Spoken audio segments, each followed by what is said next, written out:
Richard Davidson, the psychologist who brought us affective style in the approach circuits of the front left cortex, writes about two types of positive affect.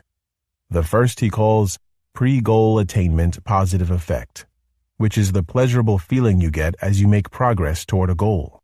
The second is called post-goal attainment positive affect, which Davidson says arises once you have achieved something you want.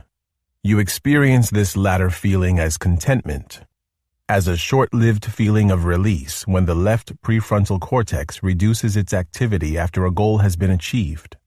In other words, when it comes to goal pursuit, it really is the journey that counts, not the destination. Set for yourself any goal you want. Most of the pleasure will be had along the way, with every step that takes you closer. The final moment of success is often no more thrilling than the relief of taking off a heavy backpack at the end of a long hike. If you went on the hike only to feel that pleasure, you are a fool. Yet people sometimes do just this. They work hard at a task and expect some special euphoria at the end. But when they achieve success and find only moderate and short-lived pleasure, they ask, as the singer Peggy Lee once did, "Is that all there is?" They devalue their accomplishments as a striving after wind. We can call this the progress principle. Pleasure comes from making progress toward goals than from achieving them. Shakespeare captured it perfectly. Things won are done. Joy's soul lies in the doing. The Adaptation Principle. If I gave you 10 seconds to name the very best and very worst things that could ever happen to you, you might well come up with these: winning a $20 million lottery jackpot and becoming paralyzed from the neck down. Winning the lottery would bring freedom from so many cares and limitations. It would enable you to pursue your dreams, help others, and live in comfort. So it ought to bring long-lasting happiness rather than one serving of dopamine. Losing the use of your body, on the other hand, would bring more limitations than life in prison.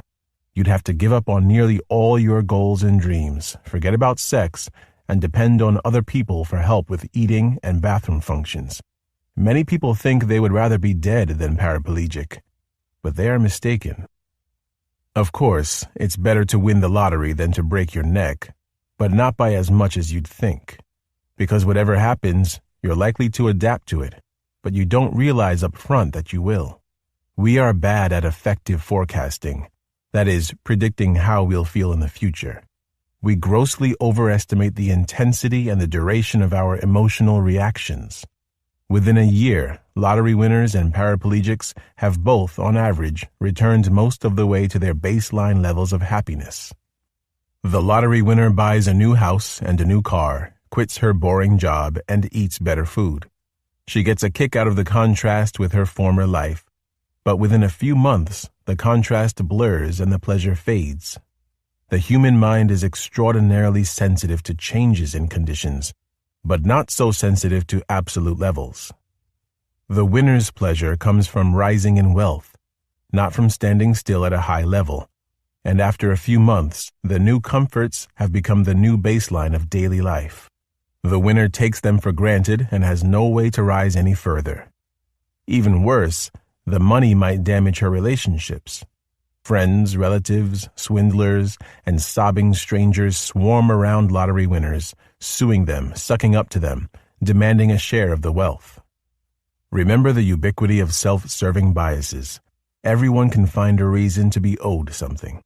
Lottery winners are so often harassed that many have to move, hide, end relationships, and finally turn to each other, forming lottery winner support groups to deal with their new difficulties. It should be noted, however, that nearly all lottery winners are still glad that they won. At the other extreme, the quadriplegic takes a huge happiness loss up front. He thinks his life is over, and it hurts to give up everything he once hoped for. But like the lottery winner, his mind is sensitive more to changes than to absolute levels, so after a few months, he has begun adapting to his new situation and is setting more modest goals. He discovers that physical therapy can expand his abilities. He has nowhere to go but up, and each step gives him the pleasure of the progress principle.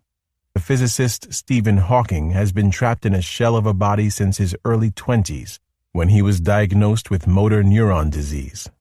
Yet he went on to solve major problems in cosmology, win many prizes, and write the best-selling science book of all time. During a recent interview in the New York Times, he was asked how he keeps his spirits up.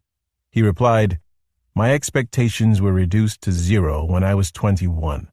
Everything since then has been a bonus." This is the adaptation principle at work.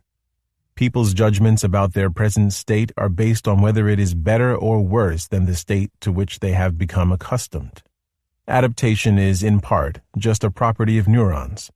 Nerve cells respond vigorously to new stimuli, but gradually they habituate, firing less to stimuli than they have become used to.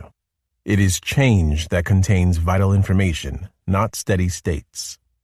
Human beings, however, take adaptation to cognitive extremes. We don't just habituate, we recalibrate. We create for ourselves a world of targets, and each time we hit one, we replace it with another. After a string of successes, we aim higher. After a massive setback, such as a broken neck, we aim lower. Instead of following Buddhist and Stoic advice to surrender attachments and let events happen, we surround ourselves with goals, hopes, and expectations, and then feel pleasure and pain in relation to our progress.